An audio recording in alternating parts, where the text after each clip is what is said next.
अवधूत चिंतन श्री गुरुदेव दत्त श्री स्वामी समर्थ. जय जय स्वामी समर्थ. सर्वांचं आपल्या चॅनलमध्ये स्वागत आहे.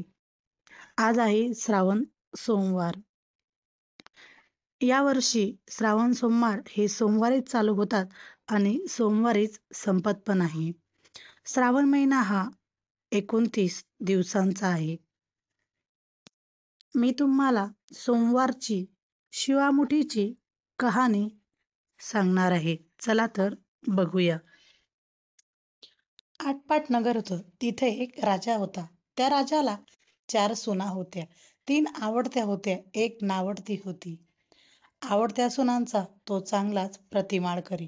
नावडतीला जेवायला उष्ट, नेसायला जाडबड, राहायला गुरांचं बेड दिलं. गुराख्याचं काम दिलं. पुढं श्रावण मास आला.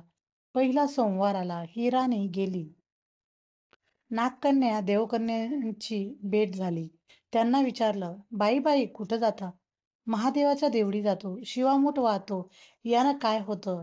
व्रताराची भक्ती होते. इच्छित कार्य सिद्धीत जातं. मुलंबाळ होतात. नावडती माणसं आवडती होतात. वडील मनुष्यापासून सुखप्राप्ती होते. मग त्यांनी हिला विचारलं, तू कोणाची कोण? मी राजाची सून. त्याचबरोबर येते. त्याचबरोबर देवळात आली. नागकन्या देवकन्या वसावसू लागल्या. नावडती म्हणाली, काय ग बायांनो, वसावसता? आम्ही शिवमुठीचा वसा असतो. त्या वशाला काय करावं? मूठ चिमूटभर तांदूळ घ्यावे, शिवराई सुपारी घ्यावी, गंधफूल घ्यावं, 2 बेलाची पानं घ्यावी, मनोभावाने पूजा करावी. हाती तांदूळ घ्यावे आणि तोंडानं शिवा शिवा महादेवा, माझी शिवामूठ ईश्वरा देवा, सासू सासऱ्या धीरा भावा, नंदा जावा, व्रतारा नावडती आहे ती आवडती कर रे देवा, असं म्हणून तांदूळ व्हावीत. संध्याकाळपर्यंत उपवास करावा. उष्टमाष्ट खाऊ नये. दिवसा निजू नये. उपास नाही निभवला तर दूध प्यावं. संध्याकाळी अंघोळ करावी. देवाला बेल व्हावा आणि मुकाट्यानं जेवण करावं. हा वसा 5 वर्ष करावा. पहिल्या सोमवारी तांदूळ, दुसऱ्यास तीळ, तिसऱ्यास मूग, चौथ्यास जव आणि 5वा आला तर सातू मुठीकरिता घेत जावे. पहिल्या सोमवारी सगळं साहित्य नागकन्या देवकन्यांनी दिलं आणि दुसऱ्या सोमवारी हिला घरून आणायला सांगितले. त्या दिवशी हिनं मनोभावाने पूजा केली. सारा दिवस उपास केला. जावानंदाने उष्टमाष्ट पान दिलं. ते तिनं गाईला घातलं. शंकराची आराधना केली आणि दूध पिऊन निजून राहिली. पुढं दुसरा सोमवार आला. नावडतीनं घरातून सर्व सामान मागून घेतलं. पुढं रानात जाऊन नागकन्यांबरोबर मनोभावे पूजा केली आणि शिवा शिवा महादेवा, माझी शिवामूठ ईश्वरा देवा, सासू सासऱ्या धीरा भावा, नंदा जावा, व्रतारा नावडती आहे ती आवडती कर रे देवा, असं म्हणून तीळ वाहिले.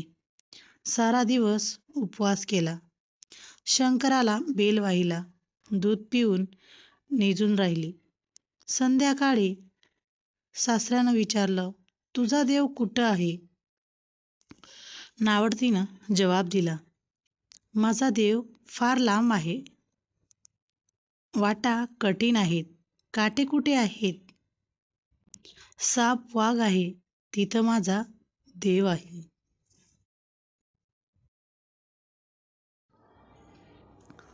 पुढं तिसरा सोमवार आला. पूजेचं सामान घेतलं.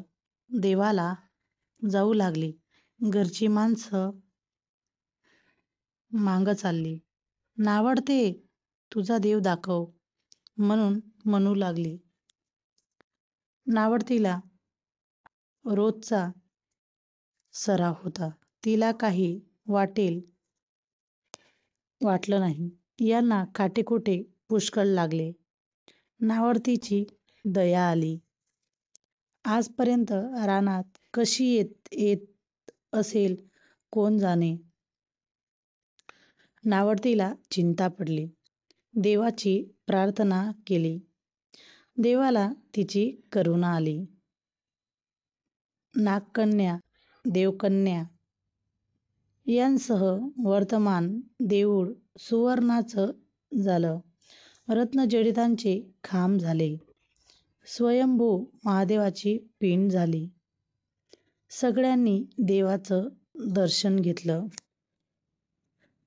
नावडती पूजा करू लागली. गंधफूल वाहू लागले. नंतर मूंग घेऊन शिवा शिवा महादेवा माझी शिवामूठ ईश्वरा देवा, सासू सासऱ्या दिरा भावा नंदा जावा ब्रतारा, नावडती आहे ती आवडती कर रे देवा, असं म्हणून शिवाला वाहिले. राजाला मोठा आनंद झाला. नावडतीवर प्रेम वाढवलं. दागिने ल्यायला दिले. खुंटीवर पांगोटे ठेवून तळ पाहायला गेला. नावडतीची पूजा झाली. पूजा झाल्यावर सगळी माणसे बाहेर आली. इकडे देऊळ अदृश्य झालं. राजा परत आला. माझं पांगोट देवडी राहिलं.